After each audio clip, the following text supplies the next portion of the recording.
In a dark, scary forest, hidden within the hollow of an ancient, scary tree, 3 scary fairies gather to discuss scary movies. On behalf of the fairies, I would like to apologize for the sound quality issues in this week's episode. We are currently experiencing a fairy gremlin infestation. But as they say, the show must go on. This week, the fairies take a break from their Christmas after Christmas to bring you a recent tale from 2024, entitled Nosferatu. Now, let's meet our fairy hosts. I'm unfiltered, undead, and I know how to deal with rats. I'm Evan. I'm putrid, rotting, and fully erect. I'm Hannah. I'm Maddie. And if you are going to talk about me behind my back, at least check out the maggots that are eating my ass. And we are The Scary Fairies.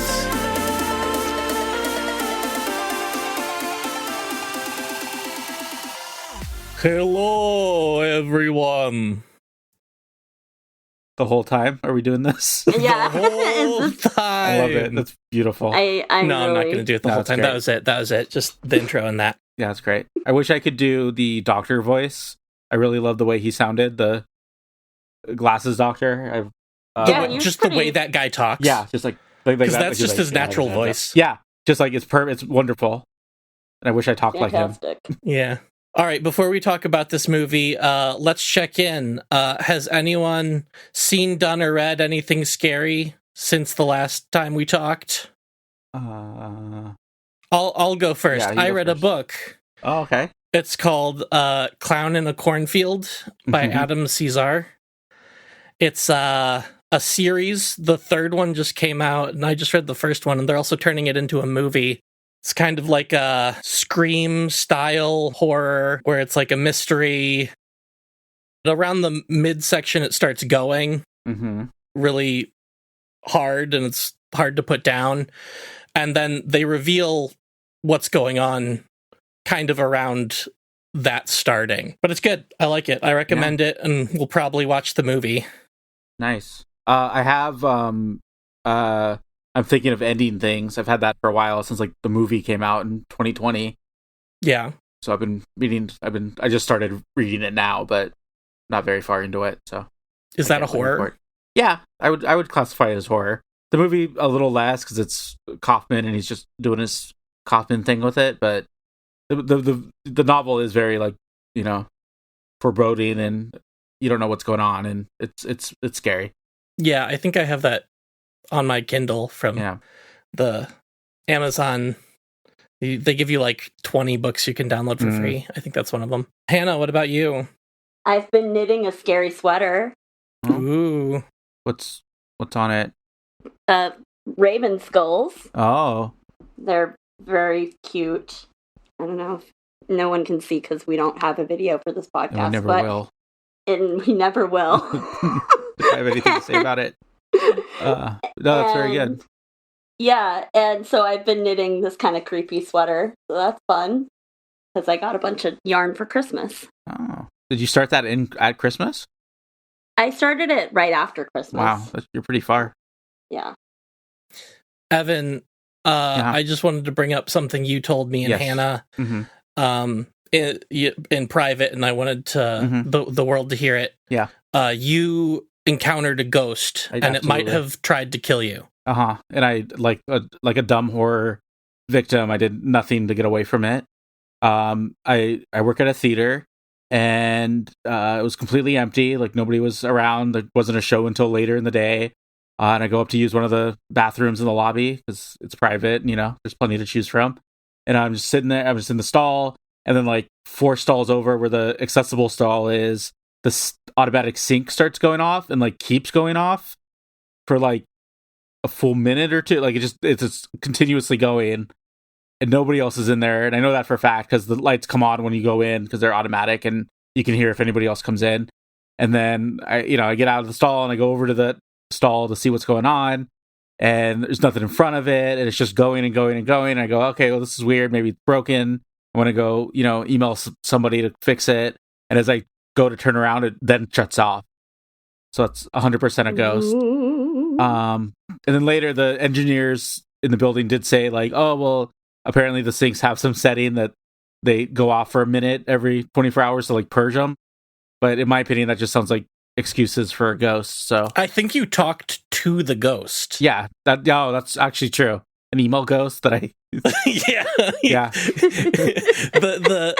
The guy who fixes the sinks is actually just a ghost. Oh, I've never actually seen him outside the building. Yeah, has anyone else seen that man? That's okay. Well, now I gotta... Or talk to that person? I gotta do some research. Yeah, fill us in next time. Let us know.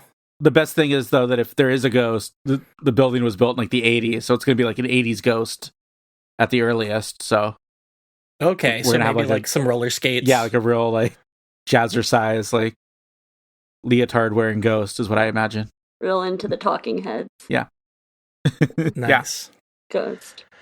Also, Hannah and I watched the original Nosferatu in preparation for the film, and then after we saw the new one, we watched the 70s remake. So that was fun. Yeah. They were very fun. The 70s one was very Werner Herzog and very German. Yeah. I started both. I didn't finish either because I got busy. I mean, we're not going to talk... Well, we're talking about the new one, but I was very confused with the 70 ones when it took place for a while, because it looked very 70s to me. We mentioned that. We talked about that. Oh, is this a modern remake? Like, is this a contemporary remake? It's set in a nebulous time. Yeah. Nebulous past time. Yeah. It doesn't exist in any actual time. Yeah. Who knows?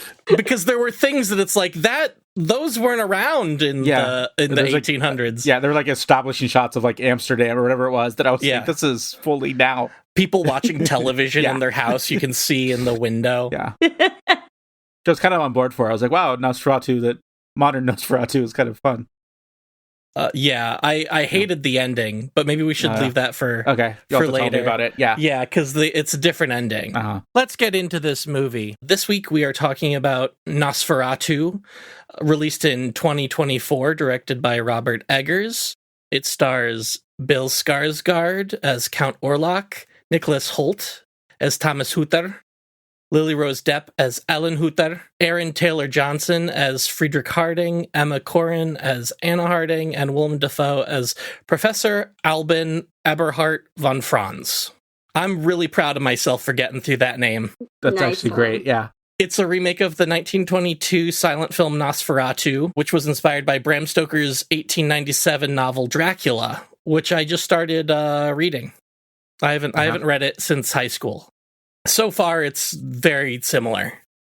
I'm pretty sure that the silent film got sued for being way too close to the book. Yeah, they were sued. Reading, and they got ordered to destroy all of them, and only a couple survived by like luck, kind of, is what I was reading. Yeah, and that's why for a long time the whole movie didn't exist. You could only watch like a shorter version of it because there were only certain reels that existed. Lost movies drive me crazy. Like when you read about like this movie from the 20s was lost because they just like burned it after they were done, and you're like, why? No, please. Yeah, we wanted to see that movie still. Yeah, I was like, I want to see it now. Don't tell me about it. Like Batgirl. Yeah, a famous lost movie that they burned every copy of. I mean, pretty much. Yeah. I was at WB last week. I did the tour down here in LA, and I made it. I told my dad I was going to find the vault and release the tape, but I wasn't successful. I couldn't find where they kept it, so I failed you guys. Well, it's not a tape, right? I'm pretty sure it's file on a computer. No, I'm pretty sure it's like a like Indiana Jones warehouse with a reel on it. All right, let's talk about how we felt about the movie without going into spoilers yet. Did everyone like it? Hannah, what did you think? Fantastic. So atmospheric, wonderful, great. Couldn't stop thinking about it for days. Yeah, agree. Hard agree. I had a great time. Saw it on Christmas Eve. Wonderful Christmas Eve movie. Was really digging the whole vibe and just everything about it. The design, the costumes, everything about it. I was fully in. Yeah, Hannah and I saw it in IMAX and highly recommend. Yeah, if you're going to go see it in IMAX. It's phenomenal. Yeah, it's really, really beautiful. And big, giant cock right in your face. Yeah, I was about to say, that must have really been impressive. Huge erect penis. This might go into spoilers, but yeah, huge erect penis. Well, it wasn't erect. It was. No, it I was, was going to it say was flaccid. Hannah, do you think that's what a Russian... Looking pretty good. Well, I think Hannah might have never seen an erect penis. It's fine, and that's fine. And that's fine. That's fine for There's everyone not a problem with that. Just a raging hard on. It looked like a hard on to me when I saw it. A floppy. The floppy hard on. It was pointing straight down. Hannah, do you think he has an erection at the end of Boogie Nights? Yeah. Okay. Okay. We have the Hannah's erection corner. The baseline right there. Now we know where Hannah's coming from. All right, I guess now let's get into spoilers. And let's talk about this movie. All right, so opening scene, black and white. I thought it was her dream. They make it seem like it's her nightmare, right? Yeah. Mm-hmm. But we find out later that it's really more of a flashback. Yeah. Yeah, that she's since she's a this is her in the past, come of age or whatever. Yeah, or like been a young woman. She's had these visions / talking to this guy. Very sexual meeting with this kind of monster that we get a glimpse of. Yeah. She's like, I'm so lonely. I want an ugly goth boy to come have sex with me. It's such a cool effect with the curtain. It's in the trailer, but the curtains lowing and you just see his shadow. But then every time the curtains go back and he disappears, he's not there actually. I really enjoyed that. It's really beautiful. Mm-hmm. I mean, Robert Eggers really I feel like he starts with like a theme or a motif, and it's like starts off with like a cloudy day at the beach or like rain on cobblestones and like gray skies, depression, melancholia.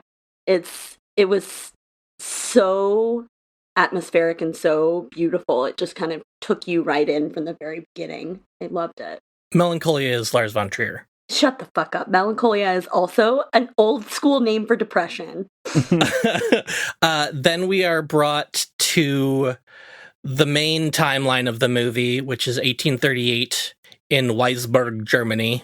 We meet Thomas and Ellen, whose flashback we were previously in. Thomas is excited to make them lots of money, and they Ellen are married already, right? They're married. Yes, Yeah, they've just been married. Yeah, is the impression I got. Yeah. They're like relatively newlyweds. I don't know.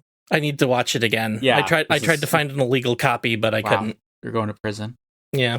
You wouldn't steal a car. You wouldn't download a car, would you? You wouldn't steal a vampire cook. Okay, so this is going to be a big theme of this episode, is the cucking of it all, because that's kind of one of the main themes of the movie. Yeah. Do you Count think... Cuckula. Yeah, 100%. I said Mary Cuck Miss Everyone is my review on Letterboxd. Do you think Thomas and Ellen have consummated their relationship? Well, we see them have some sex. Later. Okay. But at that point, at the start of the movie, I was like, I don't know. I think definitely. I think they have a freaky sex life. Okay. Because when there's that scene later in the movie where she's like convulsing and spit's coming out of her mouth, and she's like, "You could never be as good in bed as he is." Oh yeah. And he just like immediately starts to have sex with her, and it's like he had to have already been erect. So like he was watching her like convulsing, and was making him hard. Yeah. So they're freaky. They're have freaks. To be freaky. A couple of freaks in this movie. Yeah. Yeah. So Thomas's boss, Herr Nock, tells him about this great opportunity because there's a count who wants to buy a giant decrepit old house, but he has to travel. And Ellen tells him not to go, but he's like, no, I'm going to go. And then he goes. Yeah, gets on a horse and just rides away. On a horse and he rides off. And then he meets some Romani people. Mm-hmm. And they do use the G word in this movie. They do a lot. They sure do. They liberally, yeah. Yeah. Which pepper it right in. I feel like it makes sense for the time. Yeah, that's what like that character would say. And these characters would say, look at these people that way. Yeah, look down on these people in that way. Yeah. So it's used like as a slur in the movie, basically. Yeah. And he's such an ass too when he gets there. And he's like, it's like, just give me a room, and like, what are you doing here, my guy? Yeah, it's weird that he's such an asshole, specifically in that scene, and that's consistent through all three versions for some reason. Yeah, he's real cocky when he gets to the inn or whatever. Yeah, but nobody likes him, which is good. No.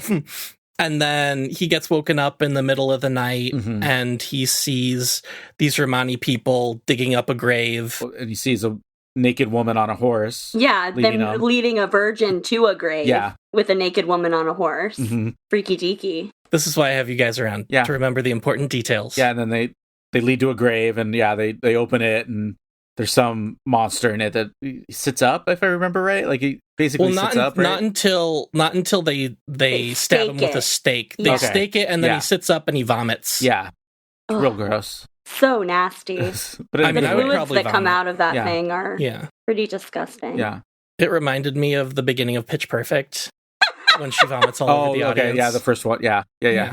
Yes, the first one, Evan. Okay, not Pitch Perfect 3. I've seen all three. Do you want to talk about horror movies? We can do that as a series. The one where they become special agents in the third one or something? But not enough that they should have. My dream is, that's the best part of the third one, which isn't good. But like, they should have leaned into just making it a spy movie. Like, that's all I remember about it is that it's a spy movie. But it's like only for like 5 minutes. It's a spy. Like, it's the weirdest. Like, yeah. And then he goes to Orlok's castle. Orlok's all pissed off because he's like, "You're lewd."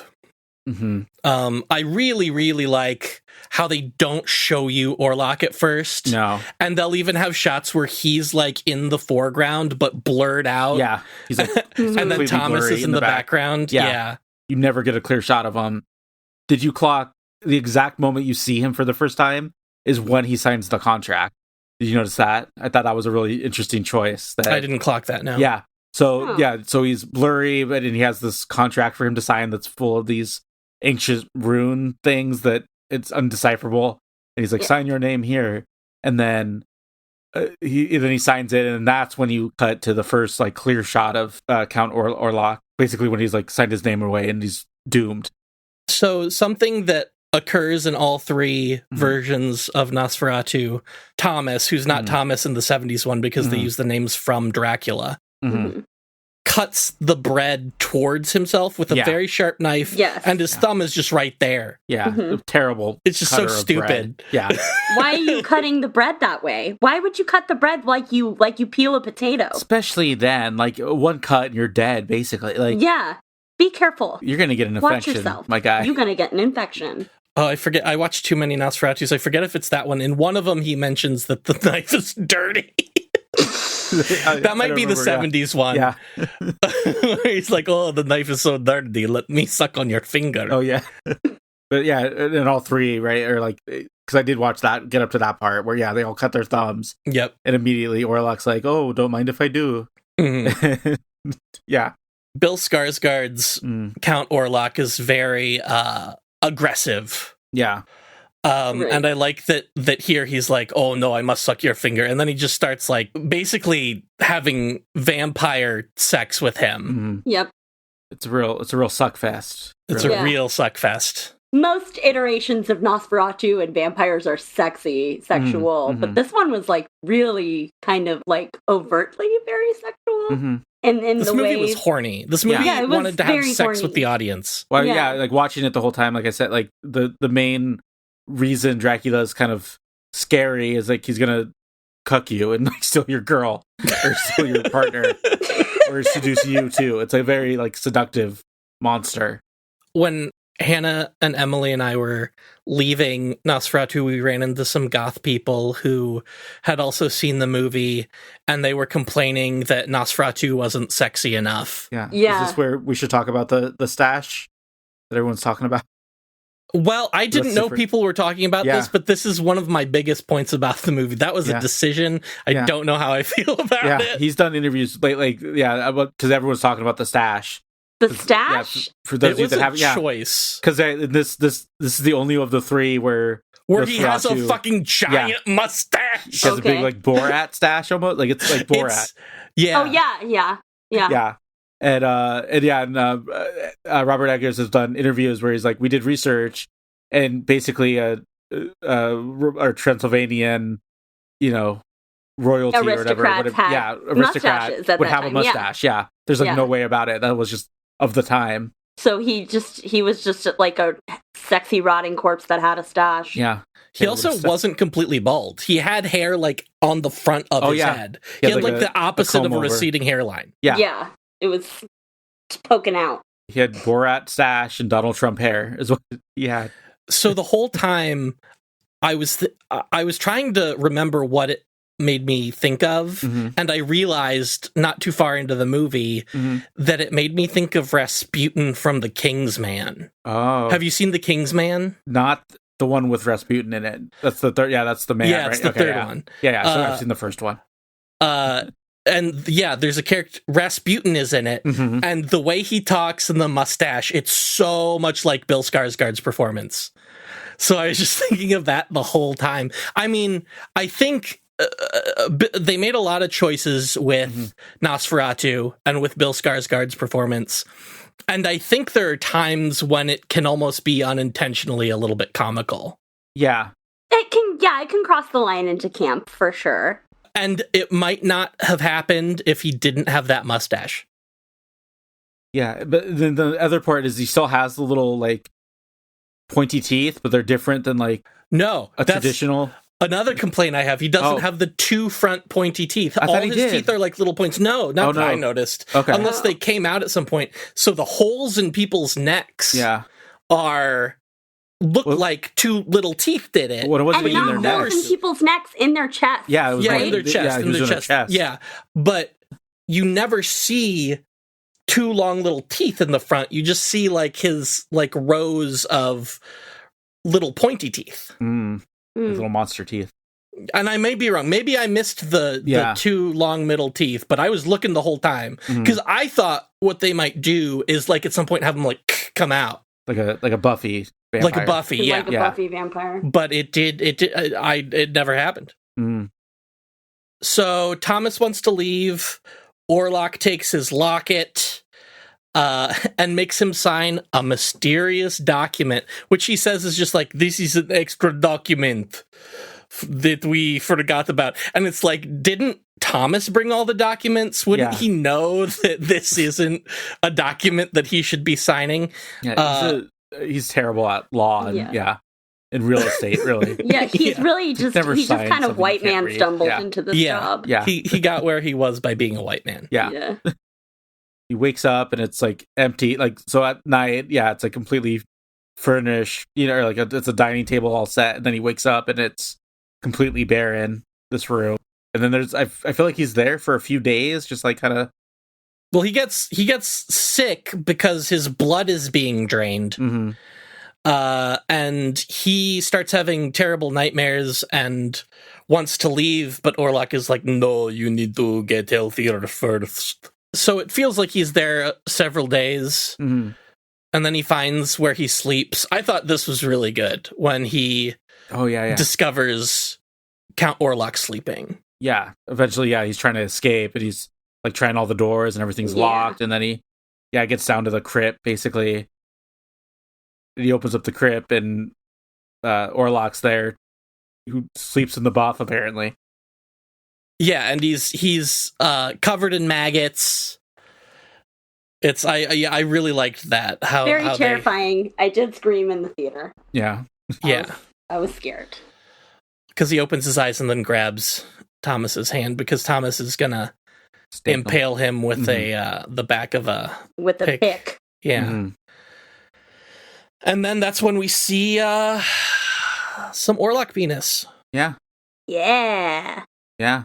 I said, "Oh, there it is." Yeah. Yeah, there it is. Hannah said before we watched the movie that she wanted to see some vampire penis. I don't know if she was aware that there was vampire penis in the movie, but she did express. Well, that I she wanted to see some vampire penis, and guess what I saw? Yeah. Some vampire penis. She does say that So before I every did walk movie, out though. satisfied. So the past several weeks, she's been like, "I want to see vampire penis." I want We have to vampire say- penis. And we I say, want "No, vampire penis. this is Black Christmas. You can't. It's not going to happen this time." But I want vampire penis. Yeah. Beepus. So I also liked the wolves that he had, like pet wolves, because that's very like vampire lore-y, Yeah. Dracula lore.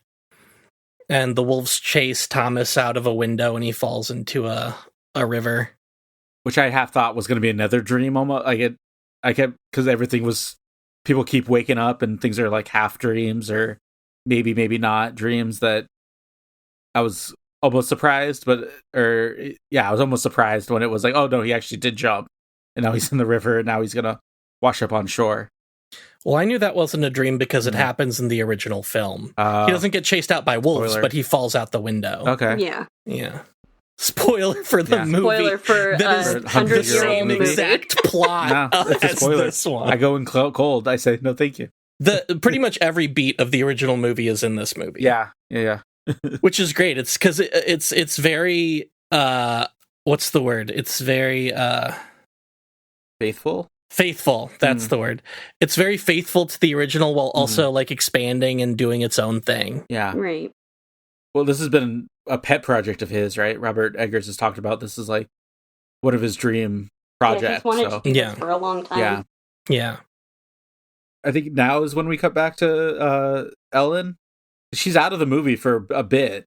We cut back to her for like short once, periods, but, and she barely, says some not as much as I thought for kind of a co-lead or almost, or it's almost like because he cuts. He's like, I gotta go help Ellen, but she's just not doing so great in Visburg.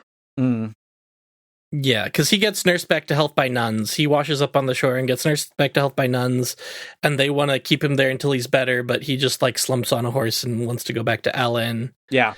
And you know who else wants to get to Ellen? Old Orlok. Vampire Zaddy. They did not do a lot on the boat. And I think that's fine. Yeah. Because Voyage of the Demeter. Almost said Dawn Treader. That's a C.S. Lewis book. The Voyage of the Demeter is a really good movie, and it's all just about Dracula chapter, on the boat. Yeah. And because I think I made it up to this point too in the original. They don't really do a lot of boat stuff in that one either, right? It's just kind of like they do more. Okay. They do more boat stuff in the original. Yeah, and it was really cool because Robert Eggers does some shots of the water that are very reminiscent of shots of the water in the original film. Yeah, now we cut back to Ellen, and this is when we get into Ellen's story more and meet the doctor that you like, because she's sleepwalking and having seizures. Aaron Taylor Johnson doesn't know what to do about it. They tell her, like, oh, you just need to wear your corset tighter, I think is one of their great solves. They tell her to, lace her corset when she's sleeping. Yeah. Which is, like, cuckoo, crazy stuff even for the time. Yeah, apparently. It's very, like, early, like, women are crazy. Yeah, it's very, like... Well, I mean, Ellen is a very archetypal kind of yellow wallpaper type of character. Too passionate for the time, too mournful, too sad, kind of person for the time, and so, therefore, very idealized, I feel. And really... I liked that a lot of it came from her perspective, though. It was really nice. Yeah, the characters in the movie kind of treat her shitty, but I never felt that the movie was agreeing with them, if that makes sense. I thought it threaded that needle pretty well, that yes, the doctors are saying, oh, she's just crazy, or she's, has hysteria, or whatever they, would at kind of period active say at the time. Give her morphine, give her chloroform. But I felt like the movie still gave her agency in a way that was nice, I thought. Now that I'm thinking about it, it kind of reminded me of The Exorcist. The way it's slowly like we're running out of of things that this could be, and nothing's helping. And then they go to Albin Eberhard von Franz, who is the Van Helsing character. And one of the best characters in the movie, in my opinion. Played by Wonderful. Willem Willem Dafoe. Just knocks it out of the park. Yeah, absolutely. Yeah. Fantastic. Always happy to see him. And he comes in late in this movie. It's over an hour in. Yeah, you're looking for him, and then I forgot he was in it, honestly. Yeah, I knew he was in it, and then I completely forgot. And he shows up, and I'm like, oh yeah, this is a nice little reminder, surprise that he's back. They are not afraid to let him chew the fucking scenery, too. I mean, can I just say one of his lines that is just amazing? Yeah. I have wrestled with the devil as Jacob wrestled the angel in Peniel. Look here, my young man, I have seen things in this world that would have made Isaac Newton crawl back into his mother's womb. We have not become so much enlightened as we have been blinded by the gaseous light of science. The mystic philosophers of old dared to look into darkness. If we are to tame darkness, we must face it and know it as we know ourselves. Meine Herren, we are here encountering the undead plague carrier, the vampire, Nosferatu! Yeah, absolutely. I mean, let him chew the scenery. That could have been the trailer. Yeah.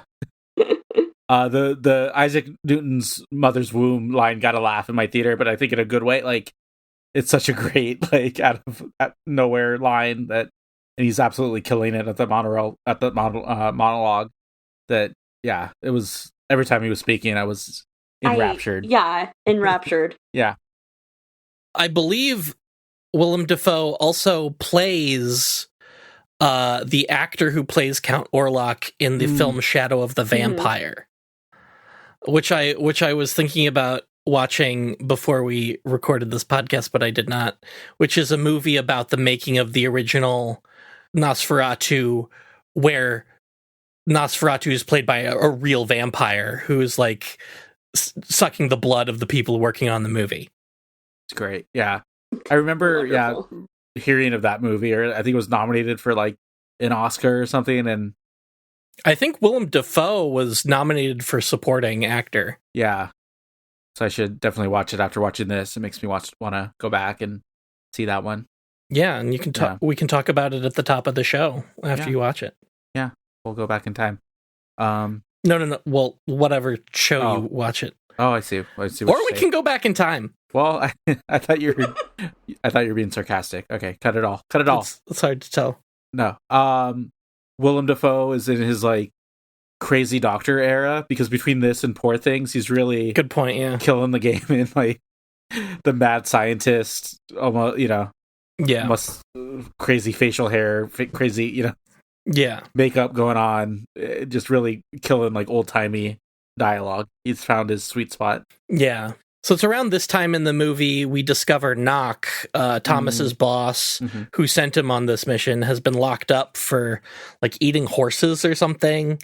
I think they found him eating horses, and he is locked up and biting the heads off of animals that happen to get into his cell. Was it earlier too? He's completely naked in like his attic with like a crazy like, it's a like, it wasn't even a pentagon, it was like a septagon. It was like a 7-pointed star. Oh yeah, didn't he get naked, light a bunch of candles, and he like did a bunch of occult shit. As Thomas is at Orlok's castle. Yeah, that was earlier in the film. Yeah, and then they figure out that Knock and Ellen have the same issue, basically, and then they search Knock's office and they discover the occult stuff that he was doing. Yeah, they're trying to treat him in like the mental asylum, essentially.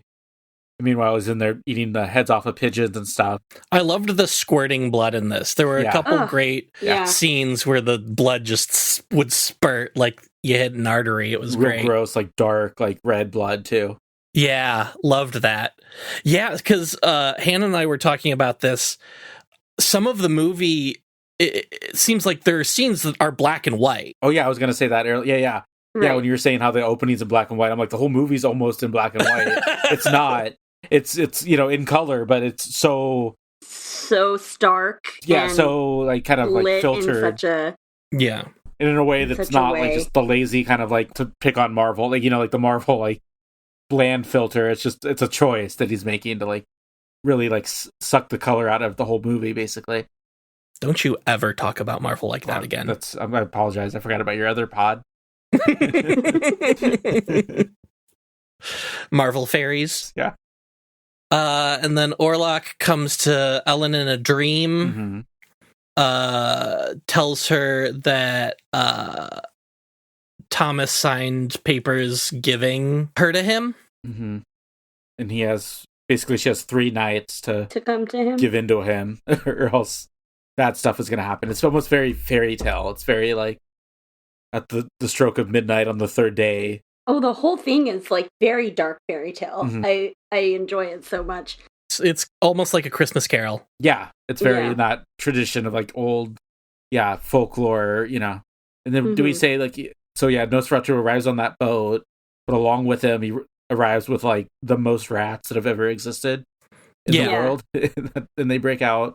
They're surging everywhere, giving everybody the plague. Yeah, giving everyone the plague. Yeah, he brings the plague to Germany.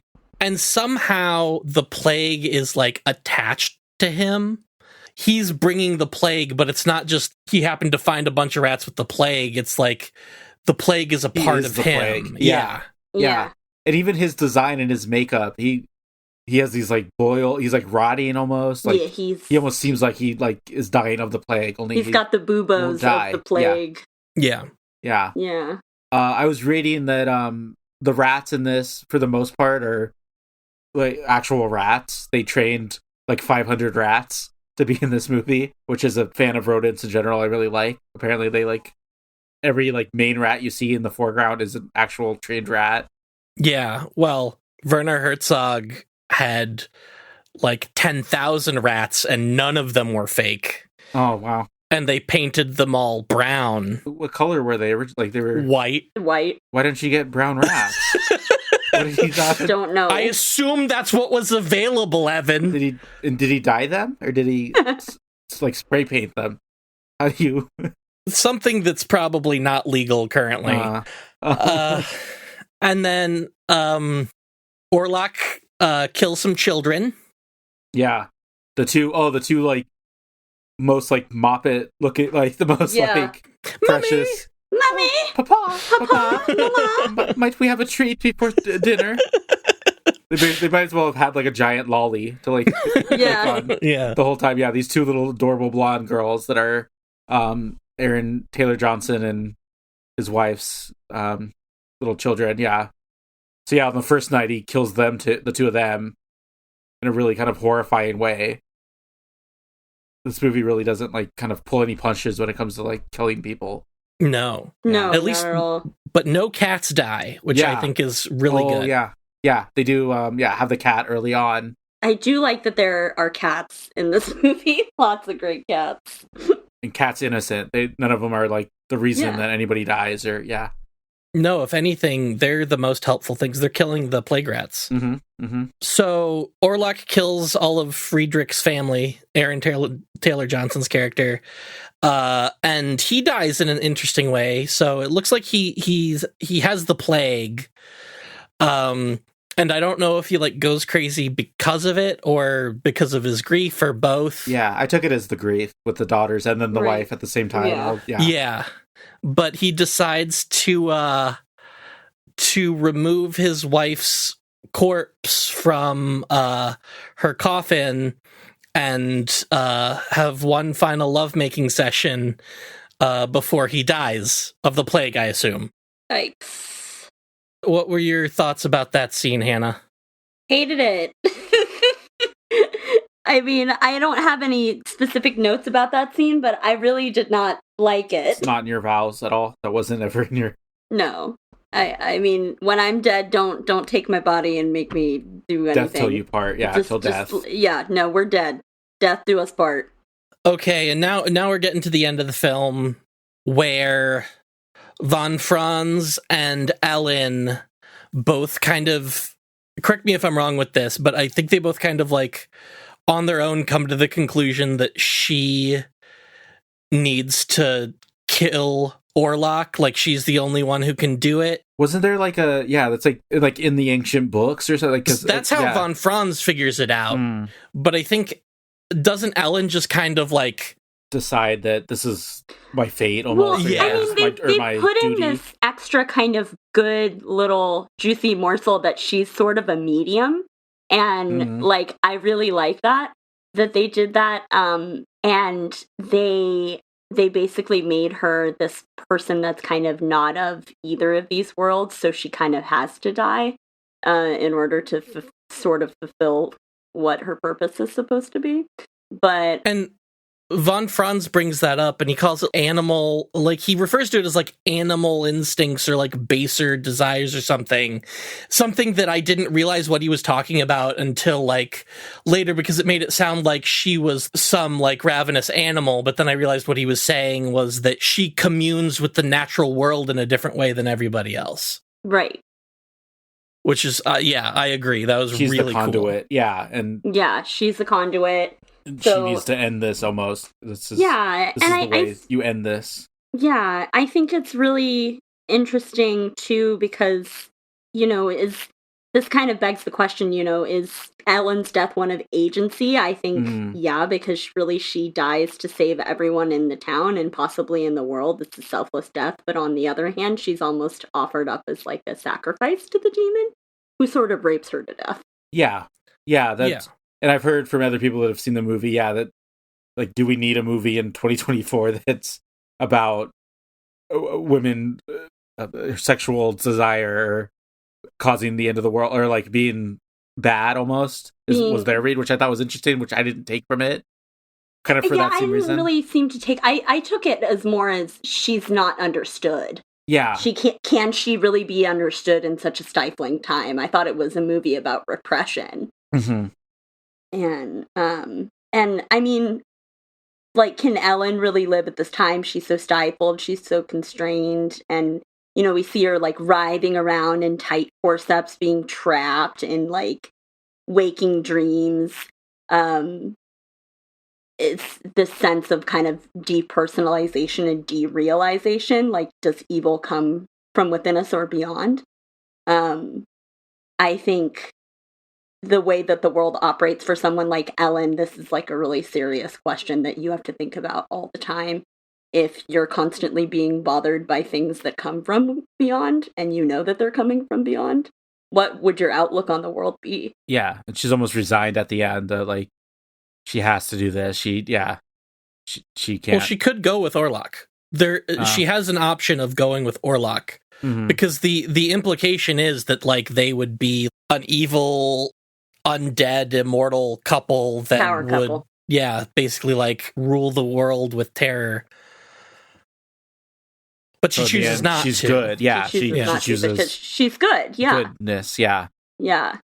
She sacrifices herself. Yeah, it does feel like the movie is saying that she draws a lot of her goodness from Thomas. Oh, do you think he's? I feel like that's pretty blatantly stated in the movie, where she's like, Thomas is the reason, like, she doesn't have seizures. Thomas made her life better and made her want to be alive. I think made her less lonely and sad, for sure. Literally, he stopped her seizures. Like, she had physical issues that until they got married, got together. Yeah, until she met this guy. Mm-hmm. Which seemed, to me, it seemed a little bit, just like, the classic trope of woman is made better by finding a man. Yeah, I don't know. That's interesting. I didn't think about that, but also to me, Thomas is such a dud. Like, he's such like a he's so milk toast.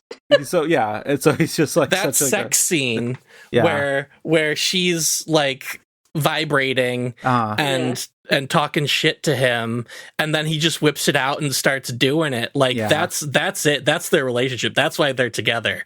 That's how he fixed her. Was with that dick. Because I almost took it penis. that like he was possessed by everything that was going on, that the way that she was having these seizures and kind of almost being possessed, that he in that moment gets kind of possessed by Orlok and the sexualization of it all, that this present in both of their life kind of makes Right. them hypersexual. I can see that. in a way that's how I really read it. liked that scene. I thought he was just yes-anding her. Like, oh, this is what you want? You're saying I can never, live up to him or whatever. That I'll show you. Almost is how you took it. Yeah, That's interesting. Well, that's how but in like a sexy way, like almost in a way that is like a play, kind almost? of a cuckolding relationship. Yeah, like they're both into it. Yeah, they're both into it. Yeah. Like there's no malice there. Like maybe from her, but it's like she doesn't want her malice. That's coming from like whatever spell Orlok has cast on her. Yeah. When he seduces both of them. Too. Yeah, he does sort of seduce both of them. Yeah. He's our bisexual zaddy vampire king. She wants like Orlok to see them making love. She even says so. She says like, let him see our love. Like while they're like having sex in this very kind of rough, earthly, slobbery, bodies flopping sort of way. Yeah. Yeah. So Von Franz and Ellen make a plan, and Von Franz distracts Thomas by taking him to Orlok's coffin, where he's not, because he's going after Ellen. And that's where they go into the, what is it, like a mausoleum or church, wherever the coffin is. That's a really good performance by Willem Dafoe in that scene. Phenomenal. His last kind of soliloquy. So amazing. So yeah, he goes to the crypt with Thomas. They get ready to stab who they think is going to be Orlok, and they open the thing up, stab without looking, and it's Knock in there in the place. Cut to, back to Ellen's room. Yeah, and she's getting sucked off. Yeah, they're full. He is going at it. Sucking her off and probably getting blood all in that giant ass mustache. Oh God. Yeah, and then she dies.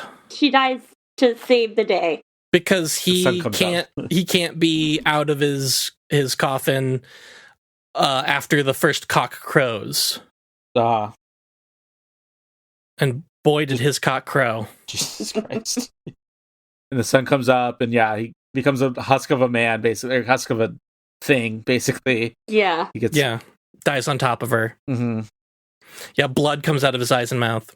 Yeah, and there's blood all over between her legs, around. Lily Rose Depp everywhere. Really bloody. Yeah, it's really bloody. It's really... And then they put lilacs all around her.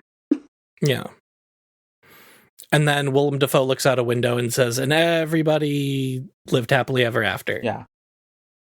Yeah, ending on the Willem Dafoe monologue really gave me like King Kong ending vibes, where like 'twas beauty. Yeah, that's really fell the beast. Yeah, 100%. That's what I thought of as what he was speaking as. Yeah, when the shot of them in bed, dead together. Yeah, definitely those vibes. So that's the movie. I think we should take some time now to go to a little place called Hannah's Costume Corner, where Hannah can discuss the costumes of the film with us and give us her hot and not so hot takes. Okay, so I have one thing to say about this fucking movie, and it is hand-tatted gloves. There are beautiful fingerless gloves throughout this movie. I mean, let me just rewind a little bit first. The costume designer is Linda Muir and is a longtime collaborator with Robert Eggers. I fell in love with her when I saw hand knit sweaters in The Lighthouse, and then looking back, she also included a lot of hand knits in The Witch, which was very appropriate since that was great movie. It's a fantastic movie. But it's in the Puritan era, there would be tons of hand knit items of clothing. I think in terms of costumes, some of my highlights were the embroidered cape that Ellen wears in the carriage as she's going to Friedrich and Anna's house. Oh, beautiful, gorgeous, delicately embroidered. Absolutely. I mean, somebody took hours and hours to work on that, and for a 5-second long scene. And it was phenomenal. I mean, another honorable mention would be Ellen's Morning Bonnet. It's incredible. Linda Muir found this fabric called morning crepe that some people thought was poisonous, but I guess other people in the period just felt like it was kind of a bitch to wear because of the way it was stiffened. But so the bonnet... Is that inconclusive as to whether or not it's poisonous? It's inconclusive. Nobody knows. So it might be. Might be poisonous, but some people just felt like it was really tough to wear. Yeah. Because it was itchy and the way it was starched was rough. Yeah. The way that the light came through that fabric was absolutely gorgeous. And I mean, they didn't have a lot of direct light in the movie at all. So just catching light in this movie anywhere, I think, is a total feat. And they did that with this morning bonnet where they keep putting in lilacs or forget-me-nots. I'm not sure. I'm pretty sure there are lilacs throughout the movie because there's a perfume tie-in to this movie. And that is a lilac-y perfume. Nosferatu's clothes are noblemen's clothes from 3 centuries before. So totally out of control. Really great. So makes sense that he would have the mustache. Yeah. Roma Village people's outfits are extremely period accurate. The embroidery, oh my god. The embroidery in this movie I could just go on and on about. Styles for Roma people were constantly changing at the time and seemed to be a synthesis of Romania, Transylvania, Hungary, Roma people.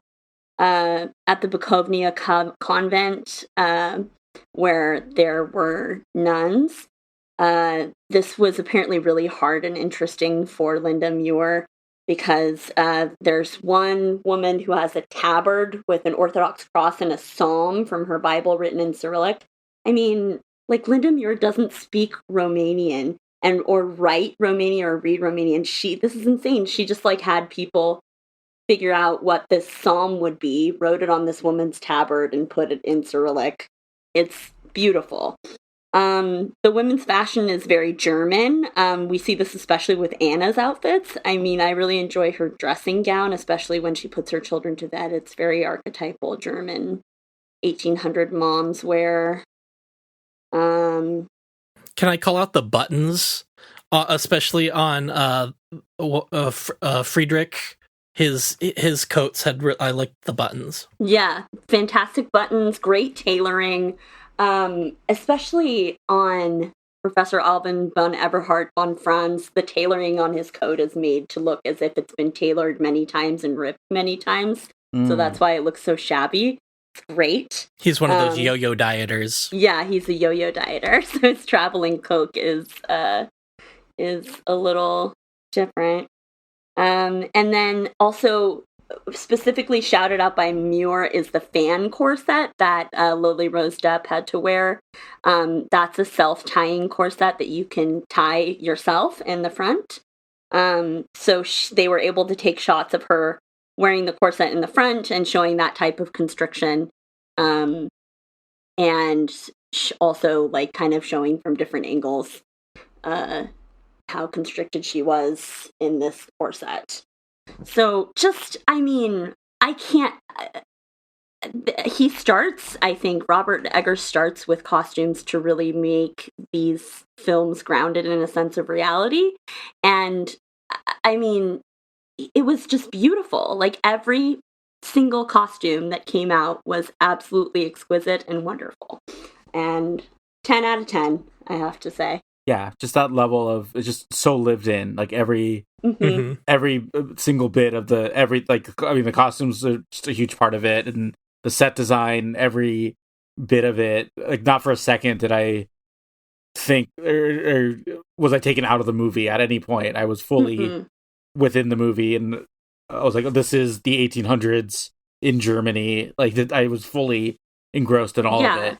You're fully immersed because there's so many, I mean, especially too with this area, this period of time, there are so many references to what things looked like at that point in time. We have pictures and we have, like, descriptions and things like that. So I think it was really easy, or maybe a little bit easier for Robert Eggers and Muir to really ground it in make sure that they were using kind of real life references for everything that was in the movie, especially with set dressings and especially with costumes.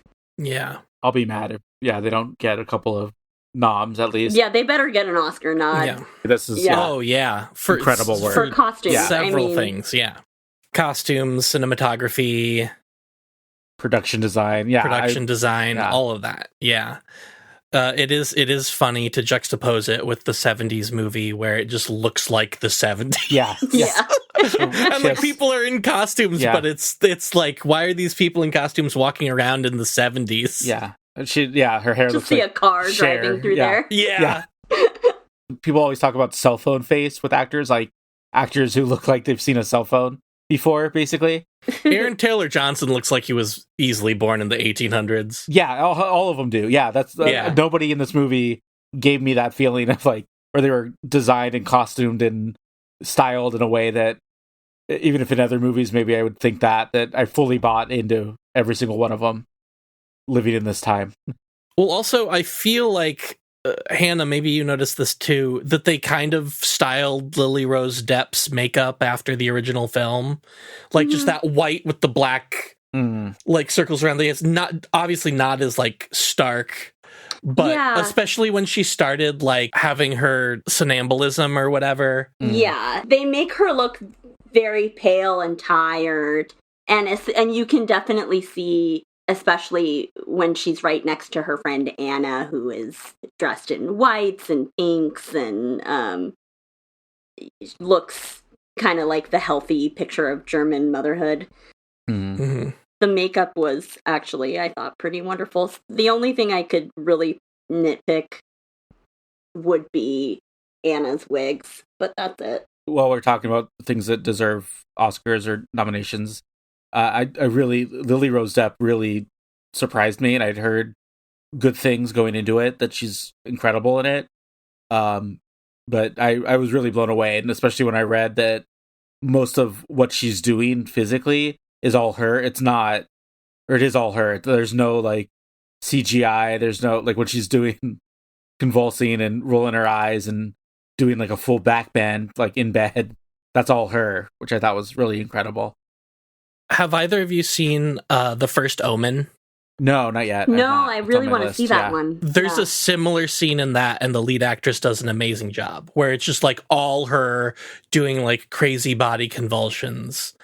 And I recommend that film, and there's that scene. And when that was happening in Nosferatu, I thought of that scene. I don't think that they were inspired by each other, but you know, it's in the zeitgeist, for lack of a better word. But just also just a full commitment to it too. Like, with everything in this movie, just she fully commits to having these seizures and, you know, sticking her tongue out and her eyes rolling back in her head. And I assume that there was some CGI with the eyes rolling back in the head. Maybe she got them pretty far back, but I don't think most people cannot go full white. Like, her dad is Johnny Depp. Maybe she can do it. Maybe she can go full white. Maybe she can go full white. Let's never say that phrase again.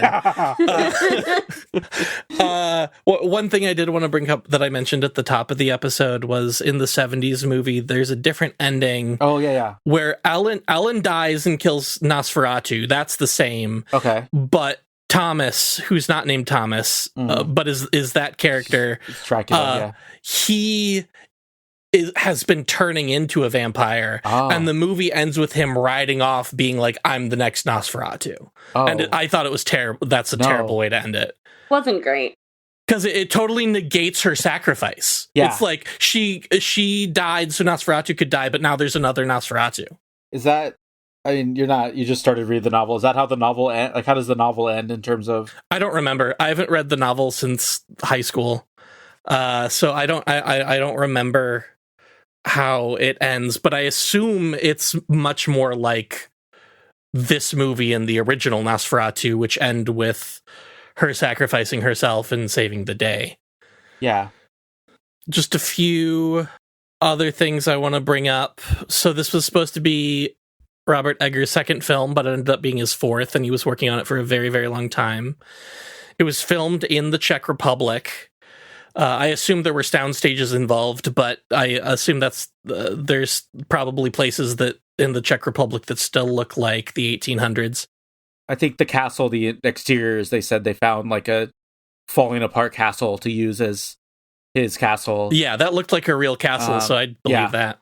And then I was also reading, that the only reason they didn't go farther east, essentially, to like actual Transylvania is because of the Ukraine war going on, that you can't really. That's what I was thinking. Yeah. Like you'd have to get a lot of permission and like make sure that everyone's safe, and Right. I'm sure the insurance on that wouldn't be great. Last thing I wanted to bring up was Robert Eggers gifted Lily Rose Depp the prop of Ellen's locket, and Nicholas Hoult Captain framed Orlok's fake penis worn by Bill Skarsgård, which is fantastic. Do you think Bill Skarsgård got like first right of refusal on that, or do you think Nicholas Hoult just swooped in and was called dibs before he had a chance? Let me get that dick. Yeah. Do you think Nicholas Hoult just approached Bill Skarsgård like, "Hey, can I keep that?" Yeah. Pointed, yeah. For no reason specifically. Or it's in his contract, every movie he gets to keep. If there is a fake penis, he gets to keep it. Yeah, yeah, that's what it is. It wasn't a gift. He's required to receive that. All right, well, now it's that wonderful time when we recast this film with Muppets. Should we start at the big one, at Count Orlok? Sure. Should we get the obvious one out of the way? Should it be the Count? Yeah, that was my first. The whole movie, I couldn't stop thinking about the Count. If it's not the Count, it's Sweetums. Okay. Oh, I think if it's not the Count, it's Gonzo. Oh, okay. I've Gonzo. I mean, elsewhere. and you could even do Gonzo and Ellen as Camilla for this one. Oh, okay. Okay. Gonzo was Camilla's like shame. Yeah, to come up with the second one other than the Count, I said Uncle Deadly, which is a little bit of a deep cut. He's like the blue kind of vulture-ish guy that he's in the. Oh, I know who you're talking about. Yeah, that's the only other pull I could come up with, but I think it's the Count for me. I think it's got to be. I think it's got to be the Count. Yeah, the whole movie, which kind of helped me make the movie a little less scary in a good way that I could handle it. I kept thinking of the Count. If we're going straight forward, is Ellen Miss Piggy? I feel like if you're doing a Muppet version, I said Anna was Miss Piggy. The blonde thing. Yeah. Who would you have as Ellen? Janice. Okay. Interesting. Yeah, I flipped it because I mean, if you're making the Muppet version, I think Kermit is Thomas because he's the main character. Yeah, Kermit is Thomas. Then Piggy is Ellen. Sure. Yeah, and then I said Anna is Janice, the only other girl Muppet. You know, again, that's always the problem with this game. Is there's not enough girl Muppets. But so who's Friedrich then? Sam the Eagle. Okay, I can see that. Evan, who did you have? I said Ralph at first. I feel like we haven't paid enough respect to Ralph. Okay, one of the main guys. Respect on Ralph's name. Put some respect on that name. I just wanted to see him in there.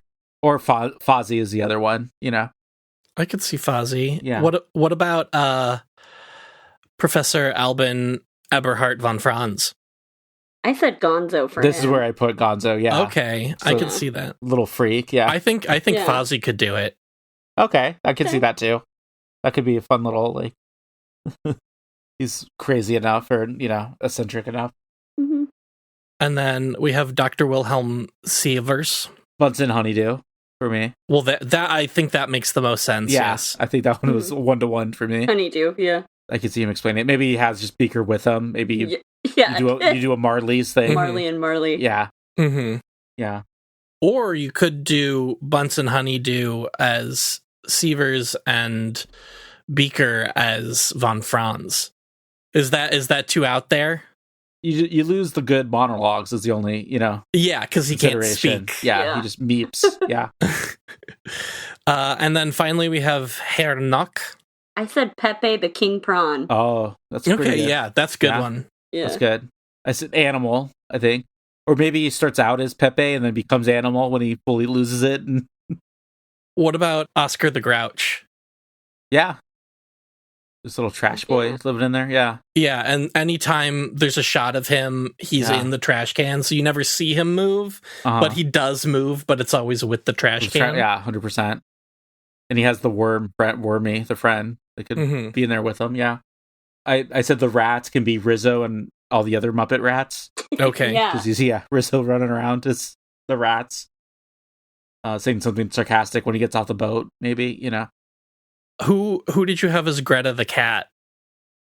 Oh, I didn't do the cat. I didn't do That's Greta good. the cat. I had Stunt Cat. There's Stunt Cat? I know Stunt Cat from the Muppets Christmas Carol. It's the cat in the Muppets Christmas Carol. Who else? Then my last one, for the nuns, I said all the chickens. So Camilla would be the nun that rescues them. Yep, that's perfect. That'd be good. Beautiful. I always enjoy the chickens getting in there. The Romani people could be the Dr. Teeth and the that what's his band called? The Electric Mayhem. Yeah. Just like that. Yeah, they give you that vibe of just you'd go into that inn and they would be there. Yeah, just like jamming, and do a song and then tell you not to go up there to that castle. Yeah. Don't go up there, I say. All right. Well, I think that covers it, unless anyone else has anything they want to cover. Great movie. I had a good time. Yeah, I'm looking forward to seeing it again. I might see it in theaters while it's still in there. IMAX, baby. Do IMAX. Yeah. I need to, do that, or, definitely gonna see it when it comes out on DVD or whatever. DVD? Huh? You're still rocking the DVDs. When it's on VHS, I will rent it. On Laserdisc. When they release it on Betamax. I do the old person thing now where I just call everything DVD. It's like how your mom calls it all Nintendos when it's a video game. Yeah. Oh. Wow. Okay, well, thanks everyone for listening. Bye. Bye. Thank you for listening to Scary Fairies, a podcast where three fairies discuss scary movies. You can write to the fairies at scaryfairiespod@gmail.com. Tell us what you think of the show, or ask us a question and we may read it on air. You can find the fairies on Instagram at scaryfairiespod. We hope you enjoyed this episode. If you did, please leave a 5-star review on Apple Podcasts or Spotify. Please share this episode with others who may be interested in listening to the Scary Fairies discuss scary movies. See you next week in the forest.